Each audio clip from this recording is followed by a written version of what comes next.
Welcome. It is Saturday morning, so you know it's time for another live edition of the Extra Point. We have the hit squad in the house. Michigan Mike under center today, rocking his Go Blue, also rocking her Go Blue, playing the X slot today. You Jerry Rice today. Miss Tasha T. Sizzle, how goes it today, gang? It's going well, and officially I'm rocking my maze today. Right on. Yeah. Speaking of which, ladies and gentlemen, we're just about a month away from football. It's so close. You can smell it. College football's right around the corner. NFL teams are reporting to camp as we speak. And we're going to continue our countdown to kickoff and talk a lot of football today after a word from our sponsor. We are sponsored by May Jane's Coffee. That's MAEJANES coffee.com. You can get your Colombian and your new whiskey blend coffee freshly ground by my lovely daughter, Denise.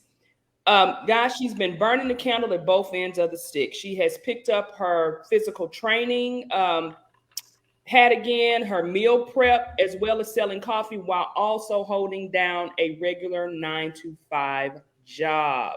Right on. We say we want positivity from our youth, and this is an example of positivity. But we're talking about the coffee. Continue with your purchases of her coffee. Again, she has t-shirts. She has the syrups that you can put in your coffee if you want to add the flavor. And again, please continue your purchase at mayjanescoffee.com.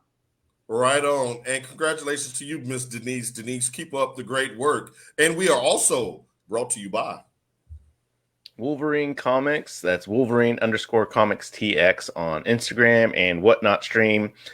Just want to take this time to thank the Extra Points and the followers, the viewers. We hit 40,000 views on our Thursday night. So I just want to thank everyone for that. We're actually going to do a Whatnot next week, and we'll be doing a free giveaway. It's either this one or an X-Men one, so come check us out and follow us. Thank y'all. Right. Now, as I bring up the beautiful faces of the folks here in your screen, I'm gonna challenge you and implore you to do both. I want you to go get your order of May Jane's coffee. Go ahead and get it percolating, and then get your sip on while you support Wolverine Comics. You know what I'm saying? Get them both done at the same time. It's just like a brand new pair of socks with a brand new pair of shoes. You can't have one without the other. Go out and support them both. You will not be disappointed. Tasha, I'm glad you have that Michigan hat on today, because I have a feeling before the end of the show, as Mike gives us his Cheshire cat grin, before the end of the show, we may have to give our favorite school an apology. But we're going to leave that as a look at her face, Mike. That's a teaser. That's okay. A tease. But what we're going to start now, we're going to start with our continuance of the countdown to kickoff with our divisional previews in the NFL. This week, the loaded AFC West. I've been waiting on this one because I have some pretty loaded questions for the panel here. Now, just to give everybody a quick recap, Kansas City once again reigned supreme over the division last year, as they've done pretty much ever since Coach Andy Reid has been there. A few weeks ago, we did the run out of gas and run it back, and we were all in agreement that Kansas City would probably repeat as division champs. So let's pick that story up from now, man in the middle, Mr. Michigan Mike. Who is the biggest threat to unseat Kansas City this year? I'm going to go with the Chargers. Yeah, I think this is actually, like you said, this is probably the hardest one to choose from, just because everyone has a lot of pieces. Maybe they're like one or two plays away from dethroning Kansas City for sure. Literally. So I'm going to go with the Chargers. As y'all know, I'm a Herbert fan, so I'm going to go with that. Tasha, T. Sizzle, do you agree with Michigan Mike? No, because I don't even think Justin Herbert is this. I mean, we all agree where he was ranked on the quarterback. He is going to be great, and he is playing great. But as of right now, if I'm going to put my money on something, I'm not picking the Broncos, and I'm going as far as quarterbacks. I would trust a Russell Wilson, because he's been there. So I can't put Chargers as second because of the quarterback play. But that being said, I'm going for the Raiders. The Raiders, Las Vegas in the house. Let me go back to Herbert for a quick second because I believe all three of us are on opposite ends of the spectrum here. Mike thinks he's the next coming of Joe Montana to go ahead and book him. I never said that, but no, okay. So give me a fair comp. That his career projection should project out to who? Who you think? Like if we're talking about like Joe Montana, just to keep it relative, with Tasha right here, I would say he's more like a Steve Young than a Joe Montana as far as greatness level. That's what I would say. So he's great, but he's not like great. Is he gonna? He just said that your boy Young wasn't great. I love he's him. Not. But y'all know how I feel about that with Steve Young. He's not. Mike is right. He's not great. Threw me for a loop there. Well, of course he wasn't great. How could he be great during the dynasty era of the Dallas Cowboys? I digress. So real quick, off script, since we're talking quarterbacks, me personally, I would like to see Herbert do more with more for me to put him ahead of any of the other quarterbacks in this division. But are you saying who's the worst quarterback in this division? In a division loaded with quality quarterbacks, Mike? I'm going to go. Okay, I'm going to go. Go. As of right now, I'm going to go Russell Wilson. Woo! And that's because he honestly, it's hard because and we kind of talked about this last week about ranking the quarterbacks based on their prior experience or prior performance. And honestly, Russell Wilson's been kind of on the decline. So the Broncos team is going to really show, was it Russell Wilson or was it the Seahawks not giving him different things that he needed? And so right now I got to start him at the status quo and you got to work your way up. We know what Carr can do. We know what the older quarterbacks can do. So I'm going to go Russell Wilson's the worst in this division. Tasha, do you think that Wilson is under the most pressure out of all four of these quarterbacks heading into this season? Yeah, he is under the most pressure because they're bringing him in to be the savior. And again, you have you got a whole new system there. And while I do believe Russell Wilson is great, he does have a lot of pressure on him to perform. And they're going to all put that on Russell Wilson. It's not going to, we all know they're not going to put it on the coach. They're going to say, oh, they brought Russell in. Then they're going to start bringing the outside things. His wife, is that a distraction? Y'all know how they do. So he has Sierra's new video, though. I'm sorry, I digress. He has the most pressure on him out of all four teams in this division. Okay, so let's go here.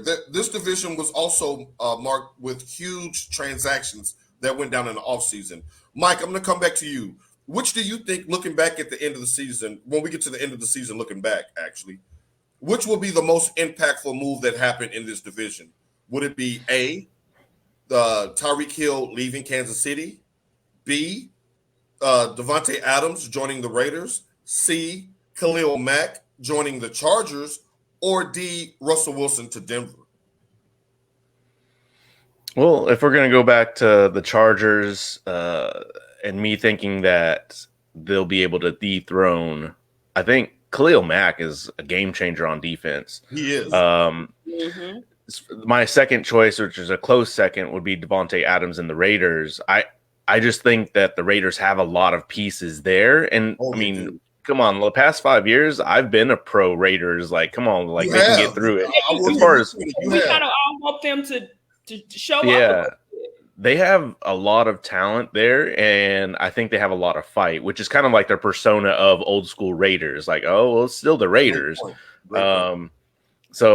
But I'm gonna go with the Chargers and Khalil Mack. When you add Khalil Mack to a defense that already has a Bosa brother, that could be very scary if the offense can keep you in passing situations. If Herbert is able to put up points with that offense and you have to throw to keep up with LA, that could spell trouble with Joey Bosa and Khalil Mack. I want to see that early. I foresee them turning this into kind of like the early 2000 Ravens of just like a great secondary, a great linebacker crew. I mean, that's going to be trouble for the AFC. I mean, if you just look at this on paper with these four teams, this is a great division. Yes. And you think in the past, past 5 years, past almost 10 years, this has been a great division. It has. It really has. And it's going to be fascinating to see how this all plays out. And to your point, Tasha, with your segue on 10 today, I want to get into Mike's wheelhouse a little bit because I did some digging around. And I went to the Las Vegas Insider to get the over-unders. Because when we asked Mike these questions the last couple of weeks, he said, what does Vegas say? So this time I came prepared. I have the over-under win totals for predictions for all 4 teams in this division. I'm going to spit them out. You tell me if you agree. Let's start with Kansas City. Vegas has over and under betting odds at 10.5 games. Tasha, you up first. I'm thinking over. Ooh, over. Mike? I'm going to say under. So you're going under 10.5. So then this may come down to a tiebreaker then for the division then. Yeah, I think it is. Okay. Las Vegas, 8.5 wins says Vegas. Mike? I'm going to go over. Tasha? Yeah, I'm going to go over. They play the AFC South, does the AFC West, so I think that's why these numbers are where they are. The Los Angeles Chargers, time to put your money where your mouth is, Mike. Vegas has them at 10.5 wins. Are you putting down the smack on 10.5? All right. I'm changing our original 2-week thing, and I'm going to go Chargers win the division. Oh, so wait a minute. KC is going to run out of gas then. Okay. All right. Damien says the linebackers in the secondary need to stay healthy. It's not the offense. Are you listening up, Darwin James? He's talking to you, Mr. James, and I totally agree. Tasha, 10.5 wins for the Chargers. You taking that? No way in hell. And then on top of that, they had, if your best weapons out there is Cardi B and Meg Thee Stallion. Have y'all ever watched Cardi tapes? Cardi B is so funny, but her and Meg Thee Stallion went out there and they played wide receiver. They were trying to be football players for the day, and it was so funny. But Meg could be somebody's tight end and knock them the hell out. Pause. She could be someone's tight end. That's going to make a real predict this weekend. Cut it. As we move on in a hurry, as married Michigan Mike, we're going to get out of that one. All right. And Denver. Now, this one surprised me, Mike. Where are you at with this one? Denver at 10.5 wins. I'm going to go under. I don't see that. Tasha? I think that's accurate. I don't think it's over. I can see them getting 10 wins. I can actually see that. Wow. So she says under then. So I'm just saying.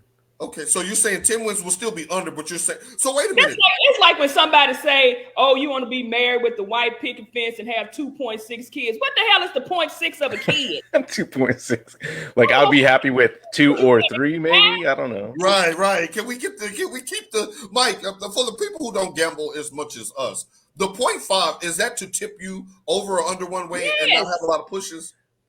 Well, yeah, that's exactly what it is. It's like, nah, you can't say 10. It's either 10 or 11, So. Gotcha. So, last question as we wrap up the AFC West divisional preview. Could this be the first division in the Super Bowl era where every team makes the playoffs? Yeah, it's possible for sure. Think about it. No, go ahead, it's Mike. definitely possible. No, I was just going to say I don't foresee it happening. I see 3. For sure. I just don't think the Broncos going to get in. But he's not sold on Russell at all, Tasha. Okay, we did the AFC East, we did the AFC South, and we did the AFC West. Mike is saying at least 3 out of the West. So that'll be just all division winners then from that point. I think we all kind of agreed that it could be 3 from the East. And we ain't counting the Titans, so don't even say the Titans when I say. Well, the Titans are going to win the division. We're going to get an automatic playoff. So who are you going to leave? Who are you going to leave out? If we got 3 in the East Coast, 3 in the West. Hey, shouts out to Juvenile. Shouts out to the whole South. No. Let me paint a scenario where that could happen. Tennessee wins the South. Buffalo wins the East. Name a team that wins the North. Now, the North may cause some problems. We'll say, who do we go with to win the North? Baltimore, Cleveland, Pittsburgh. Who do we go with to win the North?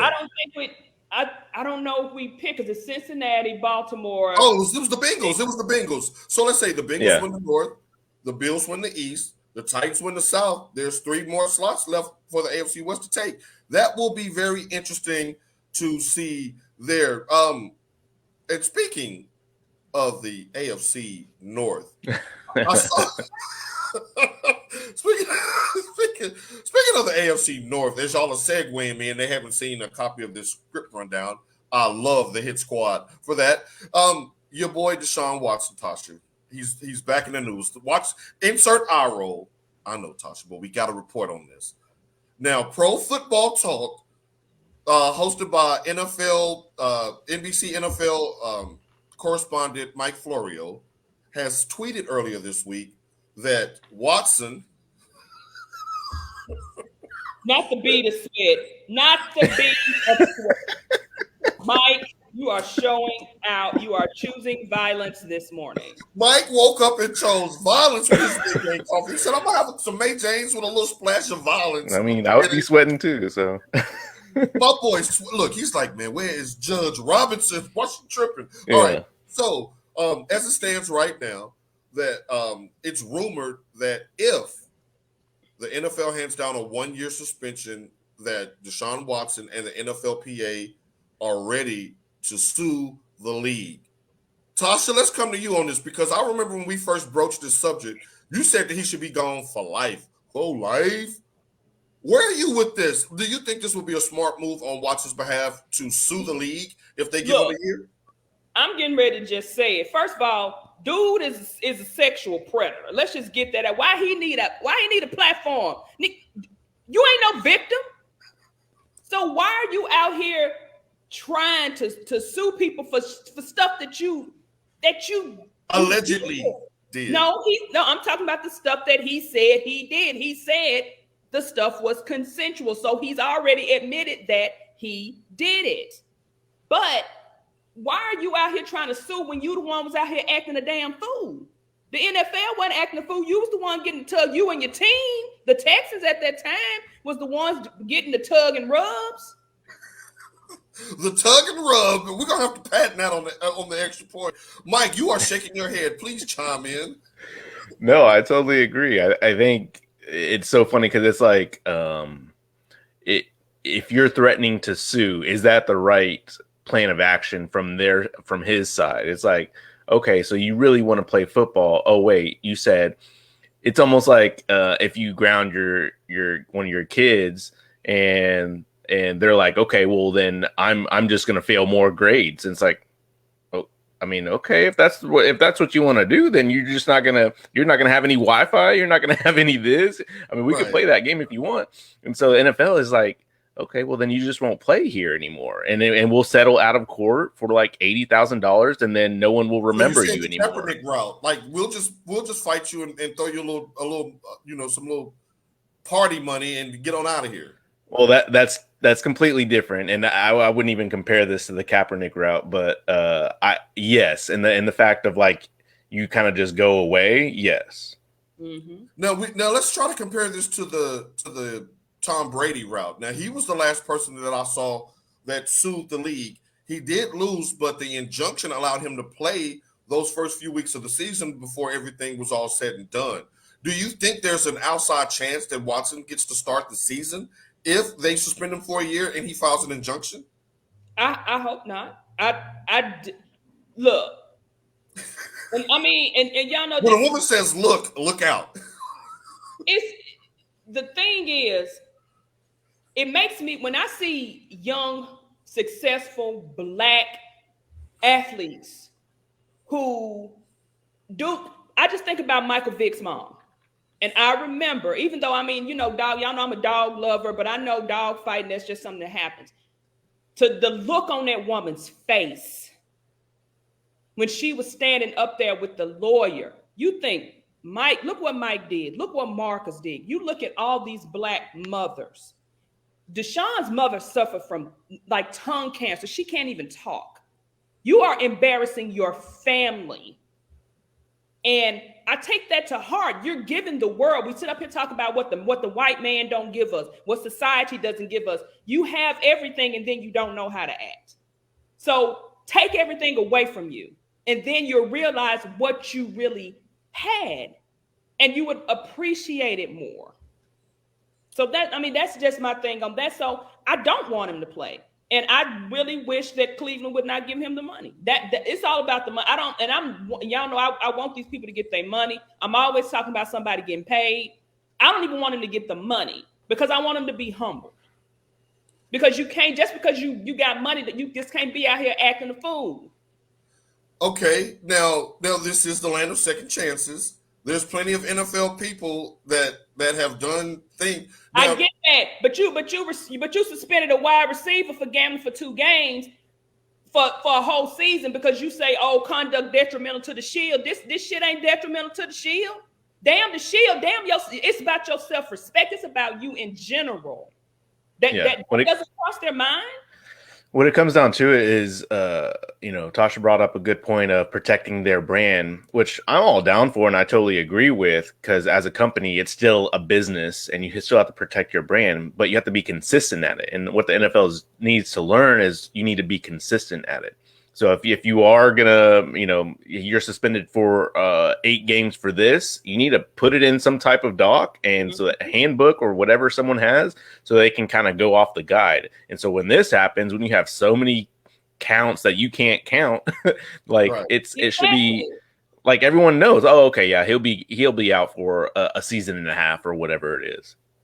I mean, and then you out here trying to champion for what? You wasn't doing that much champion when you weren't playing for the Texans last year, and they the ones out here covering your ass.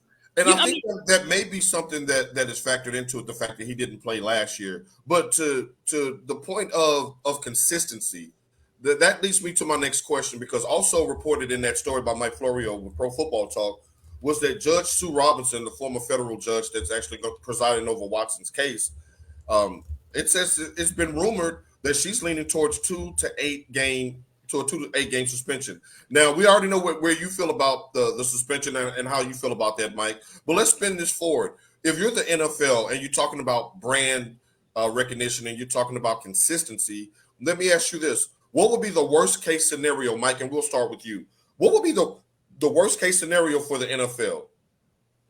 Being dragged into a legal battle that's going to dominate their headlines all through the 2022 season while Watson is trying to file an injunction and play. That's going to be the lead story each and every week. Or the potential negative blowback they'll get from the fans and media and people like Tasha and women and men worldwide at a slap on the wrist of a 2 to 8 games. What would be the worst case scenario for the NFL in your opinion? Worst case scenario would be protecting the brand or not protecting the brand. So like giving them a slap on the wrist and like letting them play. You can't just let them play. Like you definitely have to fight through it. And I don't think the public is going to be giving him as much attention if the NFL is trying to take care of it on their own. It's almost like when college gets in trouble and the universities try to handle it themselves before NCAA gets involved. It's the same thing. The NFL is going to try to handle it before the public get involved. Natasha, we have the Goon Squad chiming in. He says the longer that this takes, the less games Watson will get. Do you agree? Yes. I mean, it's just like with a jury trial, for like murder or something like that. Good point. They say the longer, the jury is debating, it's usually a positive outcome for the perpetrator. Right. And then going back to what Mike was saying, I mean, when you asked Mike about the precedents, if you allow Deshaun to play, you're opening up a Pandora's box. Look at AB. You see what I'm saying? So then you're going to allow other players. Well, Deshaun did this. He got the play, so I'm going to do it too. AB was out here acting a plum fool. He got chance after chance after chance. I'm going to do what he do. I mean, you got that good love, girl. You didn't know? Right. You know what? I mean, like they gave Tom Brady 6 games for a deflated ball. And now right there. Now you know how we go back and forth about GOAT Brady, but I have to agree 1,000%. Like, wow, my man, like they were trying to just castrate this man and throw him in jail over a deflated football. Remember how big of a deal the NFL made about that? And when you look here, they've been very quiet. There's never heard much from Goodell and company. I'm not always on the side of the NFL because I think a lot of the stuff that they do is stupid, like finding if your sock is not pulled up the right way. And like I remember Jerry Rice used to have the things hanging, and they told him at one point he couldn't have the towel. His braids was hanging. I know that. He should have got fined for that.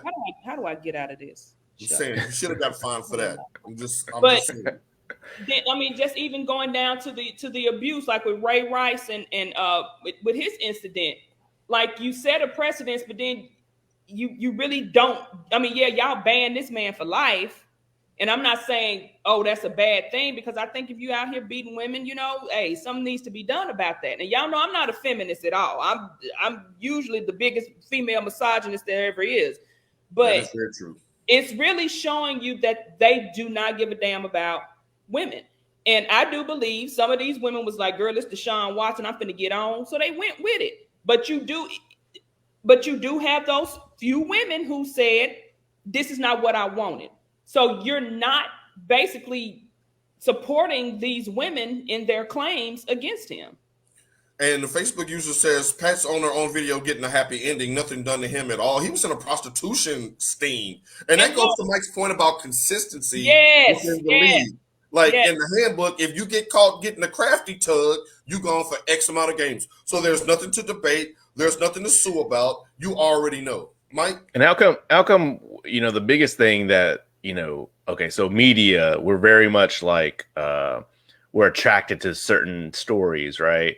And this came out with Deshaun Watson coming back, or the Big Brown story, around the time that, all the emails came out that about these owners doing, talking mess and different things. And no one even talks about that anymore.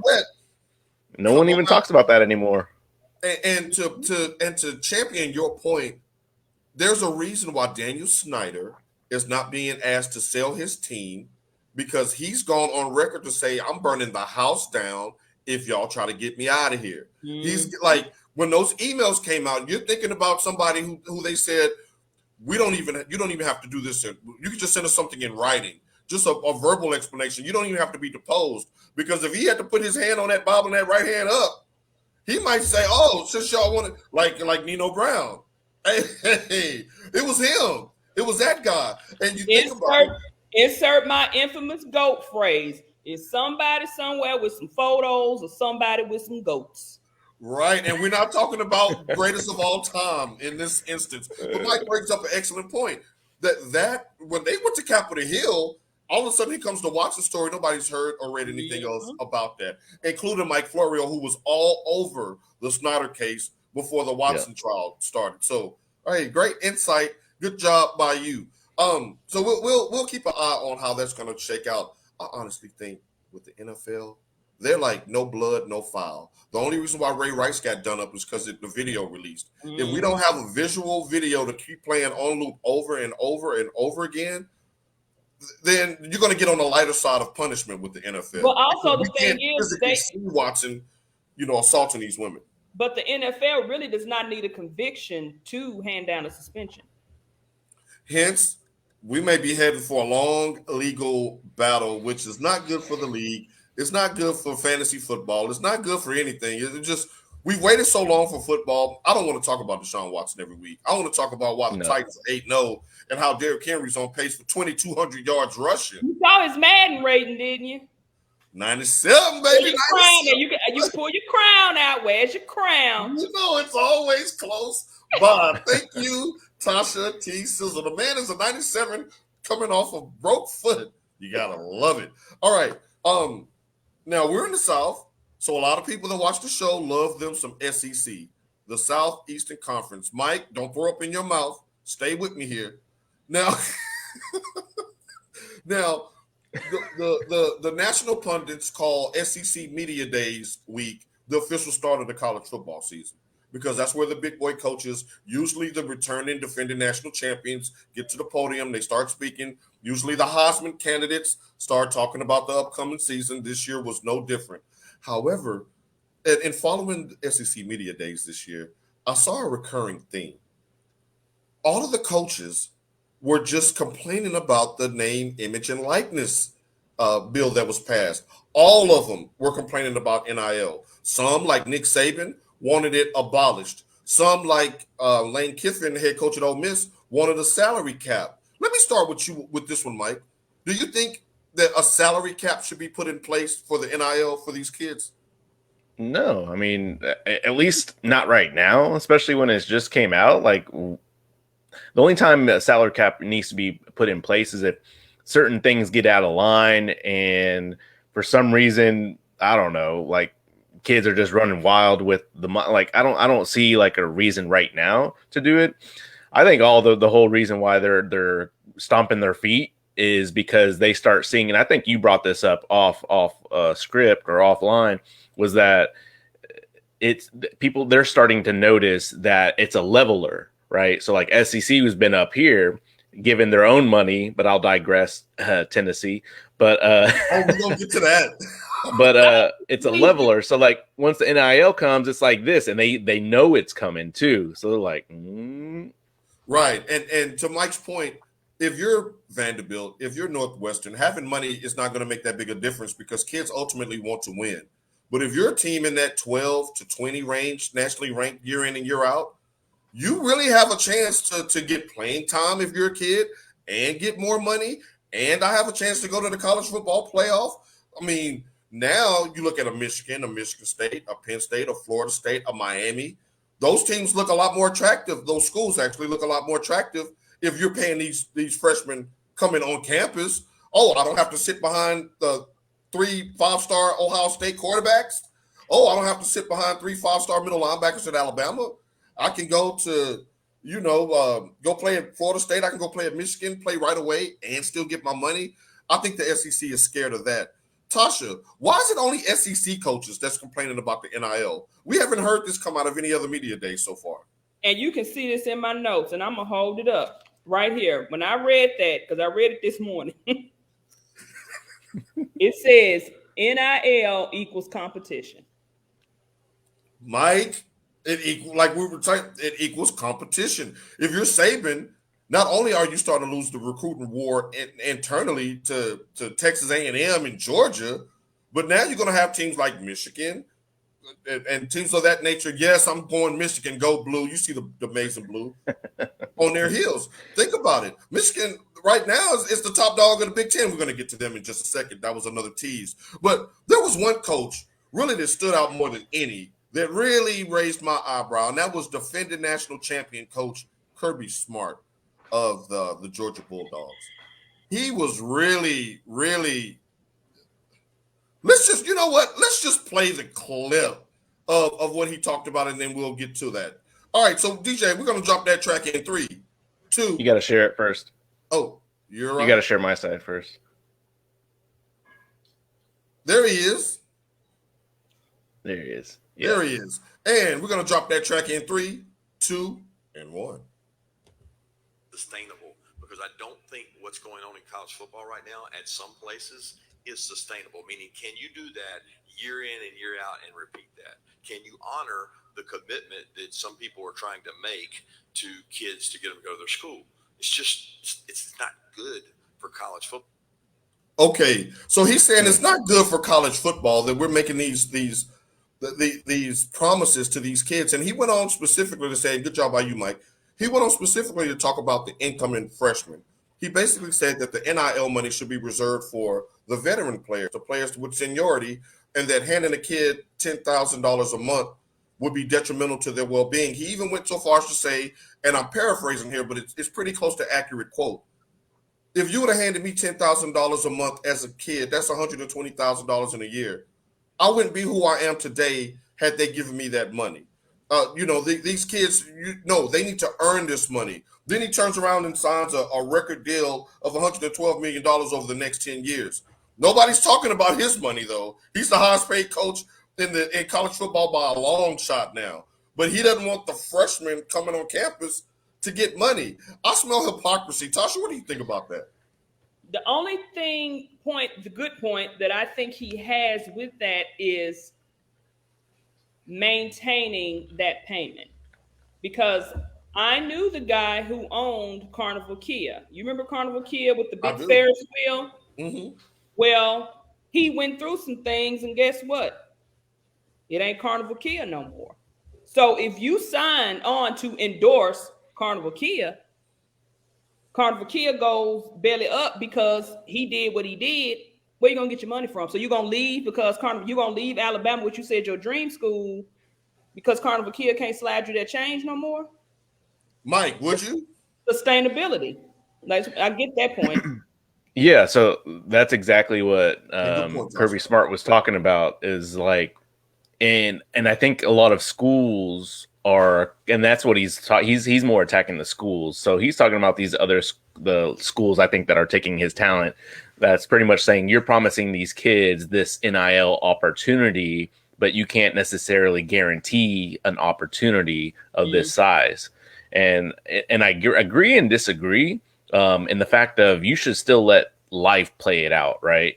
So like you shouldn't necessarily say you don't need to go here because they can't guarantee this. You also can't guarantee it in Georgia. So just let it be.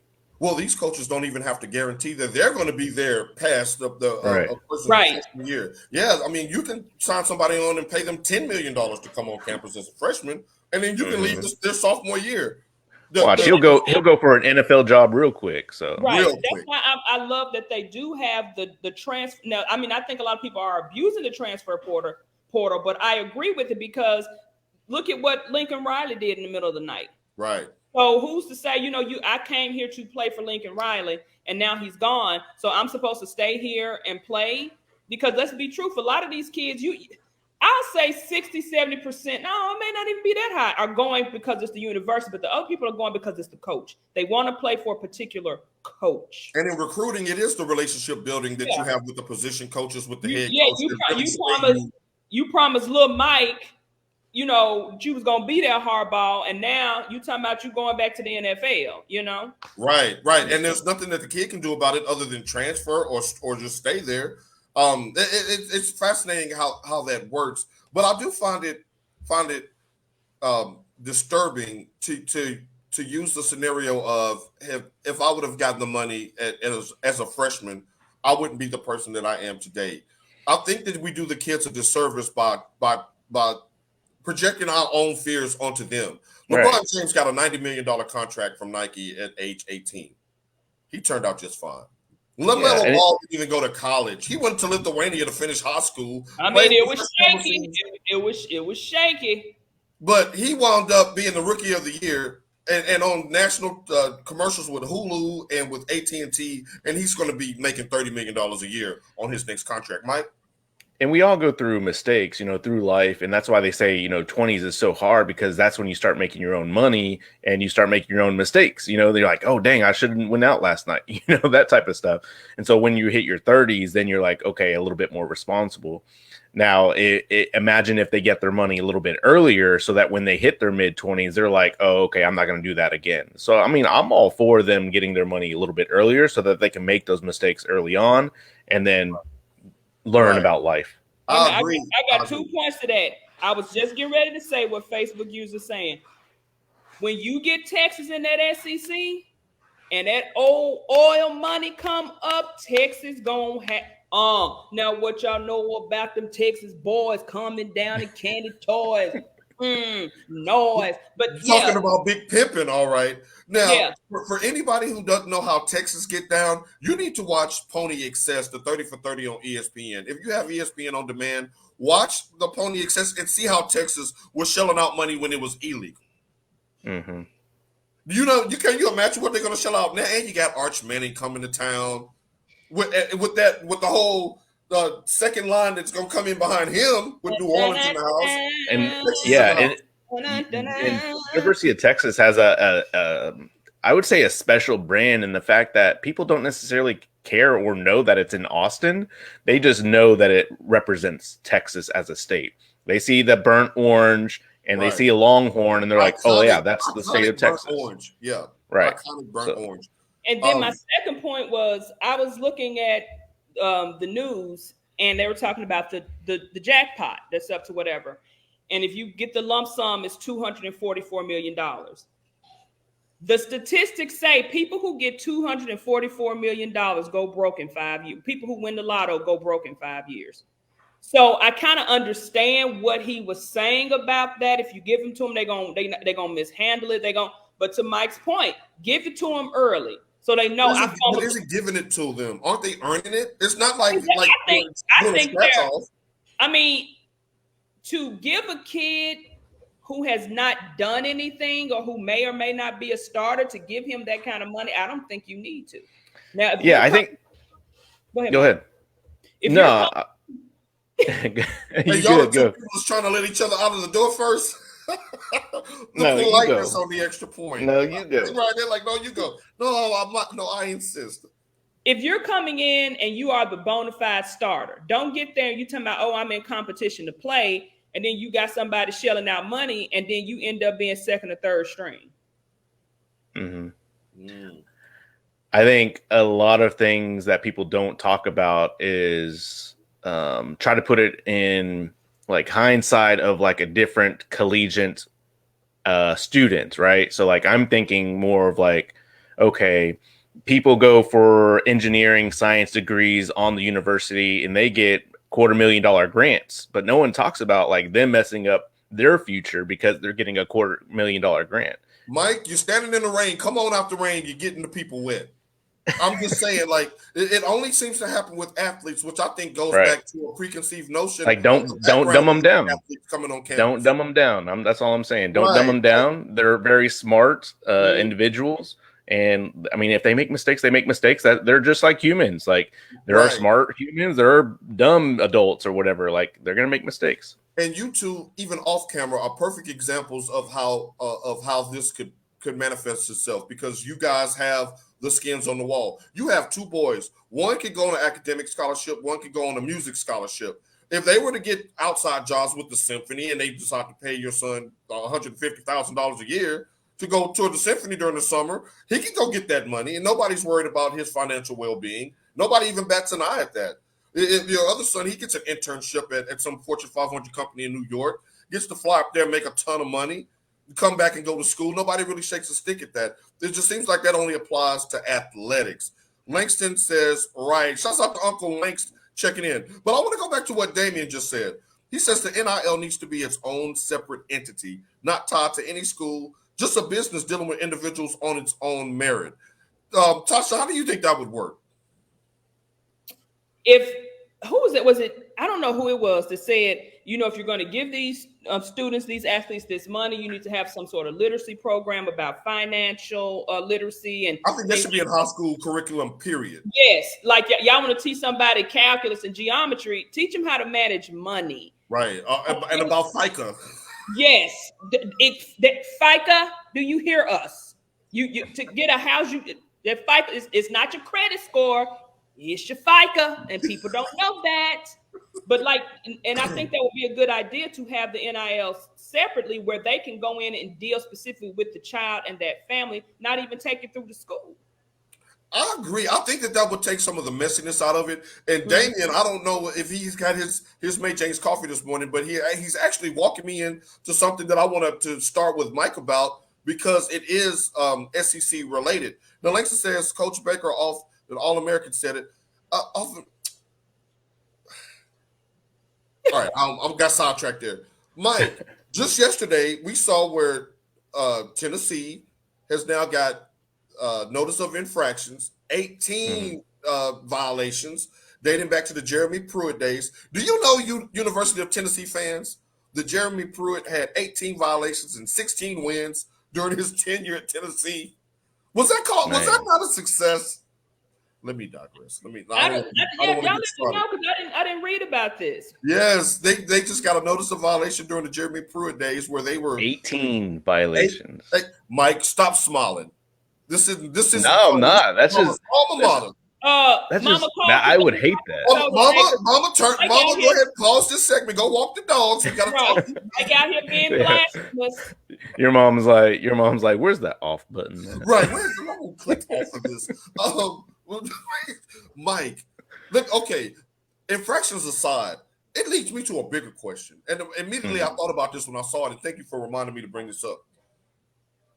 If the NIL is in place now, why y'all going and researching infractions from back in the day when people get money? Shouldn't we be past this now? NCAA, why y'all still looking for your pound of flesh? Tasha, you shaking your head. Why is that? It's stupid. It's just, and it's childish and it's petty. Tell us how you really feel, Tasha. I mean, they even talking about releasing criminals who got, well, I'm going to even say criminals, people who've been locked up for just having a small amount of dope on them. Dope, I mean weed. I don't mean real dope. I mean weed. But so y'all want to go back retroactively and put the clamps on them for something that's totally legal now? It's legal now. They just paid a kid $5 million to come on campus, a California quarterback, a 5-star. He's going to make $8 million over the course of his scholarship there. Mike, you chomping at the bit. What do you think about this? NCAA out of bounds. Yeah, it is messy, especially for them not to really have success there. I think, yeah, man, I think I would have just passed on the papers like, hey, just so you know, we caught this from way back then. Just letting you know, but I wouldn't have done anything. Like there was no success. Now, if it was Ohio, like that's different. I would have. Don't even get me started because they found violations and they still didn't do anything. Somebody start them up. Start them up. If it was Ohio, NCAA found violations and they still didn't do anything. Like it's crazy. Like NCAA, just go somewhere. Just don't. Like you're not even doing anything. NCAA is that one employee that is just getting their paper, but they're like this. Oh, I work with one of them. One of them. That's what they are. I am surprised every year that NCAA is still intact. Why do you think? What's his name? Why do you think he stepped down? He's retiring because he knows. Did he step down or did he get pushed down? It's coming. It's coming. You know, I'm getting my soldiers. We're gonna come with the pitchfork. Little, come on now. The NCAA has no real power. They're just trying to justify their jobs because Emmert saw the writing on the wall. He was like, well, I might as well go ahead and be the next host of Jeopardy because we ain't got no more power. These coaches out here making bank, spending bank. The NCAA has no real power. If I were Tennessee, I would sue the NCAA for dragging my name down. Oh, but Mike, so if you're a bad cheater, just ignore it? He lives in Tennessee. Langston, how could you? You know this is Langston. He Louisville. Oh, that's right. He's Louisville up. Shouts out to Lamar Jackson. But so I think ignore it. No, I'm saying like they should have done that back when it was like you could get in trouble. I think right now with the NIL here, I think you can't do anything. It's like if someone I guess started was smoking weed back in the day when it was illegal, and then the cops come knock on your door and you're like, hey, I know it's legal now here in Nevada or whatever, but like back 2 years ago it was illegal, so now you're in trouble. Like, no, you can't do that. You cannot do that. NCAA, go take a nap. Ain't it your nap time? Like you're done, you're finished, it's kaput. Realignment is already starting. The Power 5 is about to go to the Power 2 or 3, and they're going to have their own board of governors that's going to make the rules regarding the college football playoff. The college football playoff is not even governed by the NCAA. That's a whole separate entity as well. So I agree with my brother Damien. Let the NIL be a separate entity and treat this like the business that it's always been. Yeah, exactly. I think Tennessee needs to get a lawyer. Let me know if y'all need one. But yeah, if it were Michigan, let's put it like, I mean, all three of us are here, and they try to drag our name down when we've been clean this whole entire time, and they try to bring up something 10 years ago or 5 years ago. Absolutely not. You're not going to drag down my name. Nope. You're not. Oh, y'all want to put these sanctions on them. If that's the case, let's go back to the 90s, 91, 92, 93, get Fab Five their money. They NIL licensing. Woo. Billionaires. It's time to unfurl the banners. You have to be consistent. The motto of the show, you have to be consistent. And when you're in the booth, you got to tell the truth. That's what you're going to get here. And you might as well give Michigan their Louisville championship too. Right, because it was all ball. That was all ball. And they had a raggedy old team that had sanctions. And you might as well give Reggie Bush his Heisman back too. Right. Because he deserved it. And he deserved it. Does OJ get his Heisman back, Tasha? No, OJ did that shit. You know the Heisman was laying over in the bushes with them gloves. with some blonde hair and a speck of blood on them. Right. You got a mixture of everybody's blood at the scene. How in the hell did he get away with that? My God, no, we need his lawyers if this right. Gets down. But to what Mike said, I agree. If you go back and say that Brady Hope paid Denard Robinson and now y'all about to not have us go to the playoffs. The next show you see from the Extra Point will be live in Ann Arbor. Well, we done started a riot up there. We got people kicking in windows.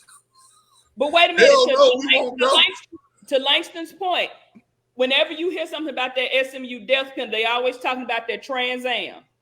The Trans A&M. Yeah, Trans A&M. Do you know Eric Dickerson's grandmother bought that Trans Am? No, she didn't. Stop it, y'all. When you're in the booth, you got to tell the truth. She did not buy that car. No, she didn't necessarily go in and purchase it when she went, because they knew the guy who owned the dealership, the grandmother did. So she went in there and she told him, I want this for Eric. She told him that. Now, of course, we know it was given to Eric because he was going to stay at SMU, but it wasn't SMU giving him the Trans Am. Well, it was Texas A&M that gave him the Trans Am. Yeah, Texas A&M gave because they wanted him to go, but he knew they couldn't say nothing. He had them by the goods. Like, they couldn't go to the NCAA and say, hey, we gave him a Trans Am and he reneged. OJ did bust in there and take some of his memorabilia back. OJ took his back. Way to go, D. D got the hotel room in Vegas. Give me my... That's karma working out right, because your ass should still be in jail. We're going to digress. Lord, he done killed a whole damn family, and he walking around talking about who should be the number one player drafted in fantasy football. Get off Twitter, you murderer. Sorry. Killed the people. You know good damn well he killed them. Justice. My God. All right. Since we're did anybody have a final thought on this? No. Mm-mm. Okay. All right. So since that's we're my talking church Michigan, member. Hey, Mel. Shouts out to Miss Taylor checking in. Speaking of Michigan, they loving the juice right now. That might be a real. Y'all stay tuned for that. Mike, Tasha, Shamika Nicole is checking in with her wonderful, beautiful hairdo. We love the hairdo. Langston laughing. Y'all, he said, next week, can we discuss Madden ratings? Yes, we can. Yeah. But you make sure you show up next week. Man, they gave Herbert an 88. Come on, man. The King got a 97 already. Get off the sack. The King got a 97. He's almost legendary. So we're gonna pull something up here real quick, because I was strolling through Twitter, getting ready for work, praying to God that the building blow up. And I came across this here from Fox College Football's official verified account. And it highlights the top 10 college football programs with the fewest losses since 2015. And before I even read down the list, immediately that popped into my spirit was the fact that 2015, hey, that's when Harbaugh came on board. So immediately, I start going through the list. And lo and behold, in the second column on your right, I see Michigan with 24. Michigan, the University of Michigan, is a top 10 program in college football since 2015 with fewest losses. It got me to thinking. The spirit of conviction came over me, Mike. The spirit of conviction came over me, Mike, because I've been hard on Harbaugh. I didn't care that he even was going to Minnesota. Tasha's been equally hard on Harbaugh. My question to you, Mike, have we been too hard on Harbaugh? Because I'm going to do a Michigan Mike answer and say yes and no. So yes, in the fact that I've said that it has to take time, and he's rebuilding Michigan to what Michigan is from the West Coast offense, which that was a disaster. Come on. Yes, come on. So he's rebuilding that from the West Coast offense back to a power football program, which he eventually did last season. It just took 6 seasons or whatever. Or did it? Look at the numbers say differently.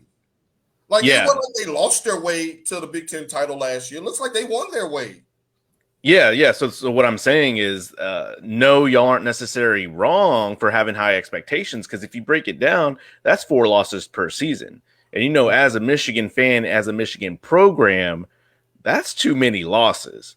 So that's saying being consistent. Let's say 4 losses. That's Michigan State, Ohio. We have a random Iowa or a Purdue that we lose to, or whatever, possible Wisconsin, and I think we lost one time to Notre Dame back in the early season, but I mean, that's too many. You can't lose those big games. You can't lose those big games. Hold on, wait a minute. Now here comes the Michigan hate, y'all. Buckle up. Langston says, bro, big disparity between 10th place and first place, 16 loss difference and 2 championships. Now look, this is a Michigan segment, damn it. We're trying to make amends with Michigan. Look, nobody's talking about Alabama, Clemson, Ohio State, or Oklahoma. They've been in the college football playoffs for the last whatever. Tasha, come in here before my blood pressure come up. Do we owe Harbaugh an apology? Because me and you have been, if they go back through some of our messages, we could get brought up on charges. So do we owe Harbaugh an apology? Let me tell you this. Y'all ever see you be somewhere and some flies land on your skin?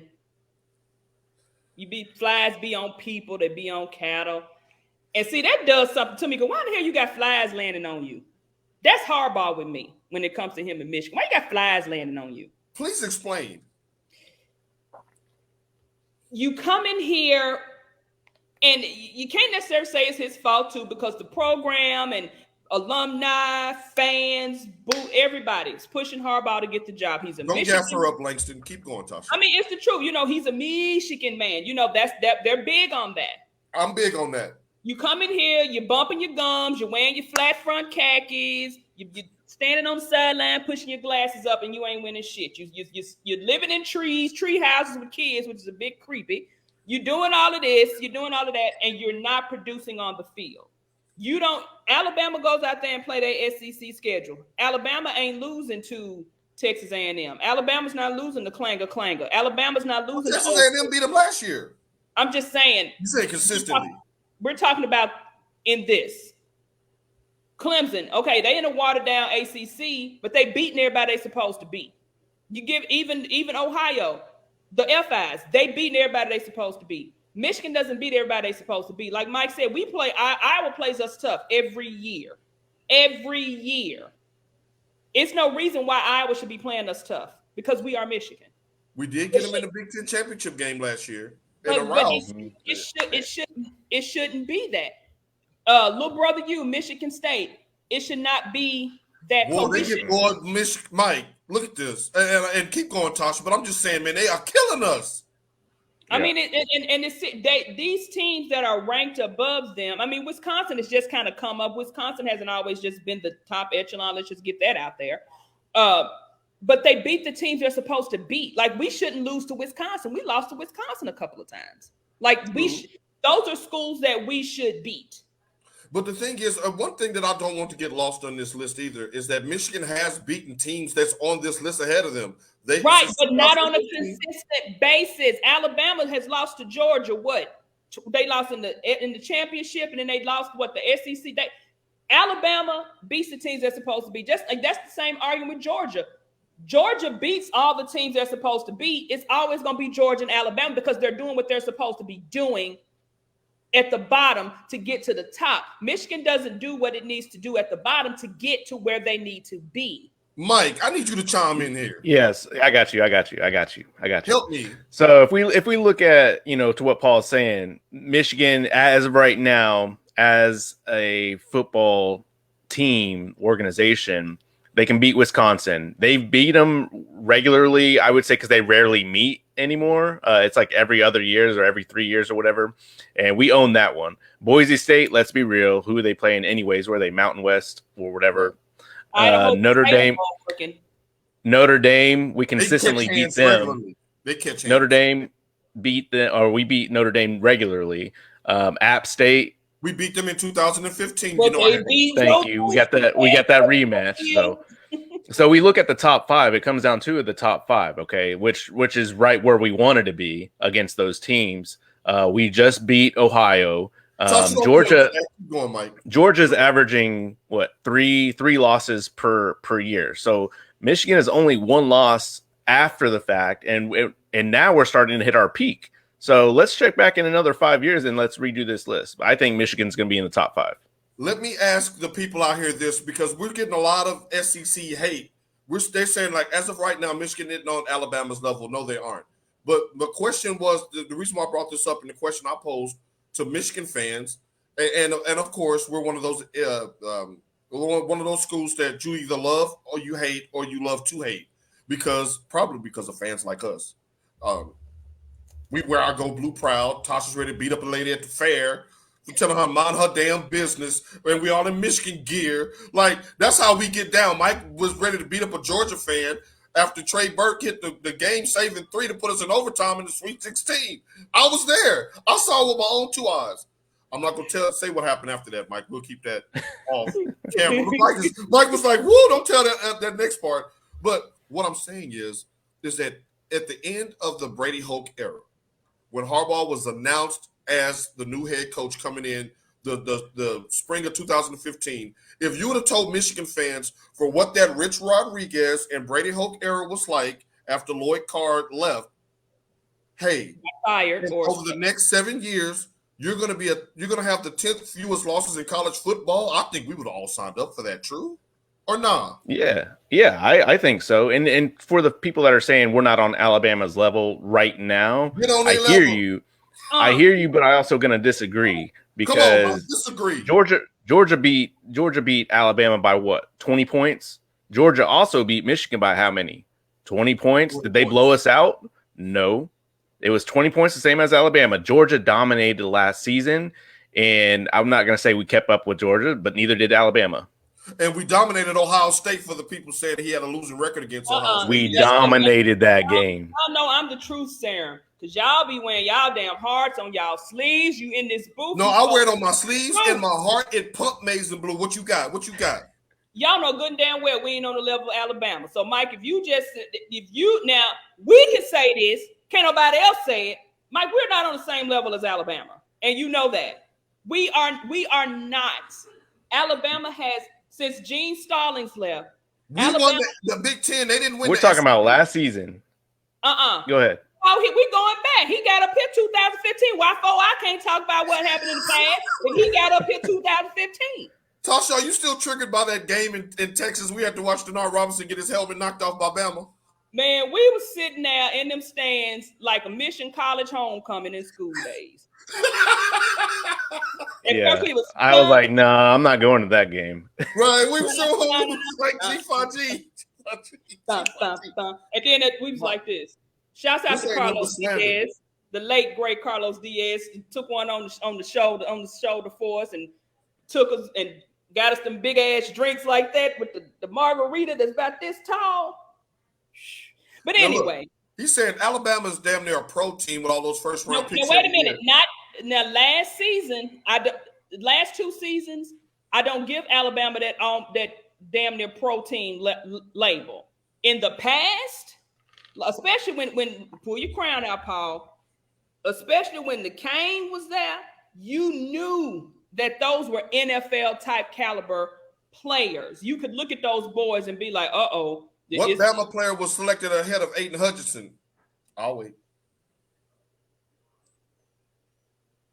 How do I get out of this show? Okay, I'm just saying he went number 2 overall. But that's to my point. The last season's team, the season before that, even with Mac Jones coming out, I really didn't think Mac Jones was all of that. And I still don't. I think he's a decent quarterback, but he wasn't all that. So the last 2 seasons for Alabama, I didn't see, you look at him, you know he going to the league. That's bona fide. That's star power. I didn't get that from these last 2 Alabama teams. But that being said, like I said, go back to after Gene Stallings left, they won that 1 championship. And then you entered into this new era where Bama is just, like we said, it's like a machine. They just replacing one part, leave, just put another one in. That's a well-run organization. That's what I'm going to call an organization. Michigan is just now getting to that point where we pray that you're going to replace. Well, we didn't think we was going to replace Chase Winovich. What did we get when we lost Chase Devin Winovich? Bush. You see what I'm saying? Aiden Hutchinson. Yeah. After Jabo, there was Hutchinson. After exactly. Hutchinson, now we got some 5 stars coming through because now we're so that we are getting DEU. But we got to start winning and beating the Iowas, beating the states, beating the And you know what? That goes back to our show's title: consistency. Right. And so Now, right now we are not on that Alabama level. see, I think this is why I see why Mike hates the SEC like he does. Because this was a Michigan segment, damn it, and now we wind up talking about Alabama. I was getting ready to get to Clemson. I think we're better than Clemson. I think we've always kind of been, and Oklahoma. Come on now. Yeah, and Oklahoma. Right. You don't think we're gonna put them hands on Oklahoma? And these Ohio F5s, State? these F5s better look out because baby, we going for it this year. We go. Yep. Hey, we take it in the shoe. Y'all go watch that game again. Go watch that game. They got the snow. Man, we had since the first drive we took that. And Hassan Haskins will be backing up Derrick Henry and for the Tennessee Titans this year. Make sure you watch out for him in your playoff. Shout out. in the preseason game. So I was in Langston, don't do it, Langston. Don't I was do in it. Panama watching that game, and I felt it. I knew that they were going to win. I felt it. I'm going to say this, Langston. You tell Louisville to come on to the Big Ten when the ACC dissolve. Come on over to death row. Come on. Right, man. We're gonna learn Come on today. over to death row. That's where it's at. And on that, look, that's a mic dropper right there. We that's a good place to land the ship right there. It's only a full-blown delusional. No, that's when the season starts. You want full-blown delusional, wait till week 1 when I give y'all my prediction of Michigan this year. Then you're going to call me delusional. Okay. Tease. All right, so now it's time for our weekly segment, T Sizzle's Top 5. And this Top 5 is sparked by Barstool Sports. Shouts out to Barstool Sports. Shouts out to Bussin' with the Boys with one Michigan and Tennessee Titans alum, Taylor Lewan and Will Compton. They had a power poll up the other day that got a lot of traction, and it got me to thinking, I wonder if any of these would make Tasha's list. So T-Sizzle, today is your top 5 television game shows of all time. Who makes your list? And again, these are not in order. I got There's Jeopardy. only one number 1. I got Jeopardy. I still watch Jeopardy now. I get it down here. Doo-doo-doo. Tic-tac-toe. I got tic-tac-toe. You remember that with Wink Martindale? I do. Wow, you went back with that one. That was literally one of my favorites. I got Wheel of Fortune. You know, Vanna turning that game gives me anxiety because them people, I'm like, they're messing it up. Like that one Indiana student. Oh yeah, they got the whole thing listed out there. Like, can I buy a vowel? Can I buy I have The Price is Right, but with Barb Barker, with the Barker's. You know, you should say a Will. What was it? Mark Goodman, Will Topman production. You know, at the end of the show, Barb Barker had the Price is Right, ladies. That was soft porn in the 80s. That was them Barker beauties, baby. Them Barker beauties got down. And I know this one show. I mean, y'all know I always go over, but I really have 6. But this one, a lot of people don't remember. It's the $25,000 pyramid. No, that was on my list. I got that. Yeah. I love that one, and of course, Family Feud, but with Richard Dawson, not this idiot. No, Richard Dawson was tonguing everybody in the mouth. You know that was pre-AIDS. Baby, Richard Dawson was kissing brown, yellow, Puerto Rican, Asian, everything. He going down the line like, welcome to the show. They was like, okay. He's the one that started COVID. He started COVID. And he was kissing them in the mouth. He was going for his. And then he'd lean in with that card. Like this. No. 3 answers. Like, all right, back up, bro. All right. Richard Dawson didn't care. Richard Dawson was my boy. But yeah, the Family Feud, the Family Feud was, he was kissing them women in the mouth. In the mouth. Like Mike said, he started COVID. Yeah, he did. Nobody pressed a charge. Wasn't nobody trying to sue him. Didn't nobody even lean back. He's the one that started day drinking too. He used to be lit. You're right. And he did have a non-discriminatory tongue. That's what I said. He kissed everybody. Like Big Daddy Kane said, 8 to 80, blind, crippled, and crazy. He was tonguing them down. You're right. Mike, is there anybody on the list that she did not cover that you got on yours? Yeah, I only had 2 of the same. I have Family Feud and Price is Right. Right, Family Feud. But yeah. I have Supermarket Sweep. I do have that. That was excellent. Shouts out to my Yeah. sister that used to watch that after school. She made us all And fans. then I love and that then I show. have and then I have two more, I guess, newer type game shows, and y'all can disagree, but it was a game, and they ended up doing money at the end. So I did Survivor, and then I did Real World versus Road Rules. I mean, hold up. Okay. Now, you know, Yeah, y'all know that was- I'm a Survivor stand now. That Survivor is the only show. I've been on Survivor's on. I call y'all back. The first one was very riveting. I think they're on like number 30 now, right? Like it's been going on for a few But decades. see, I see those as reality competitions. I don't necessarily see. But they had inner games within those. That's why I think it's like Yeah, maybe you some- can get your boing boing on with the real I world didn't versus really road consider rules. that as a game show. It's reality competition. Look, it's a different way that the game show is done because you're still a contestant.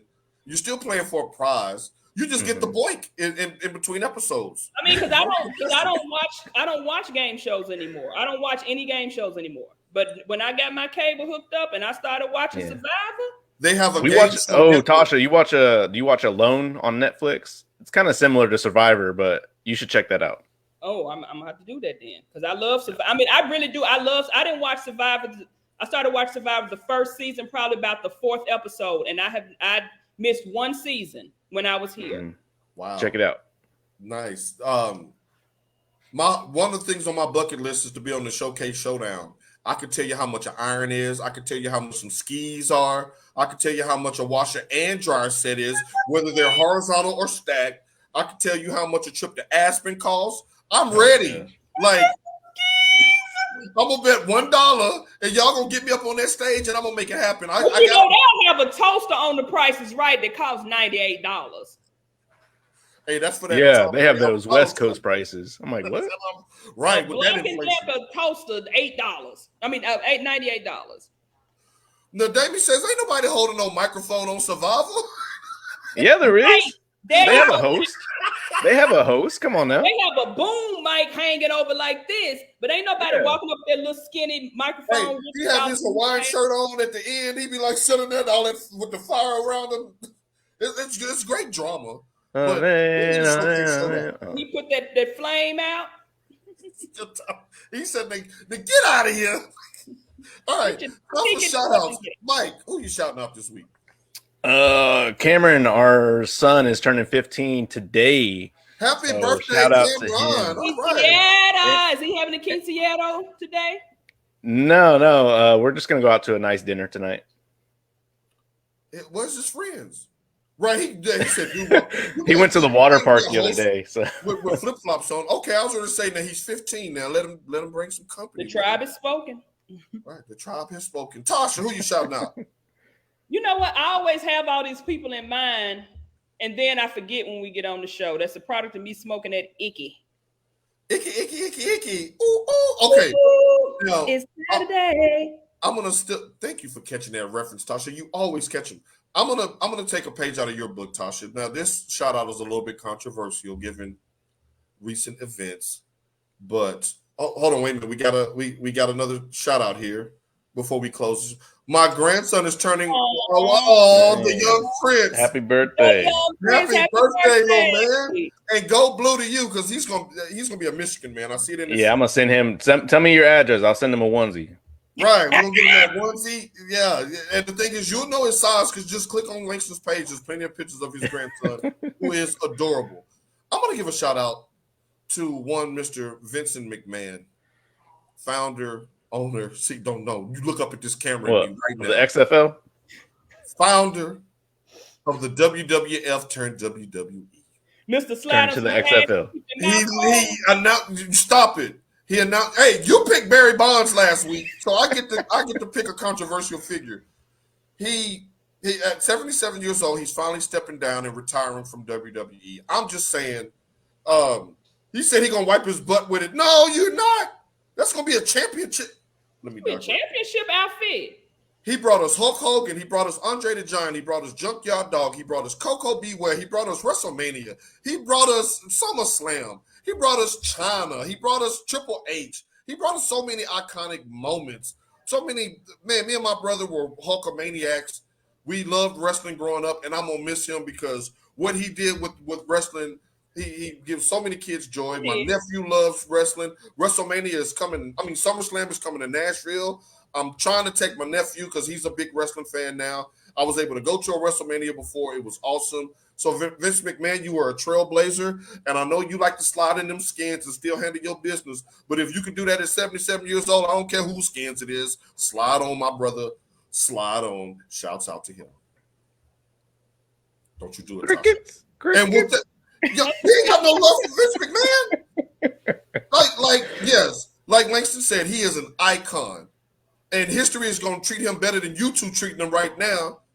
Jerry Jones Jr. Slide him the cash to keep Okay, the man got a 6-month-old, but who cares? All right, like a crypt keeper. You know, you have I can't old believe y'all critiqued me on that. That's messed up, man. Shouts out to I'm out of here. They don't like my top 5. They don't like my shout outs. Hell, I'm about to go watch some TV. On behalf of the crew, we will see y'all in 6 days in about 23 hours. Until then, peace. Niggas got a hold on you. He's what bring home all the action.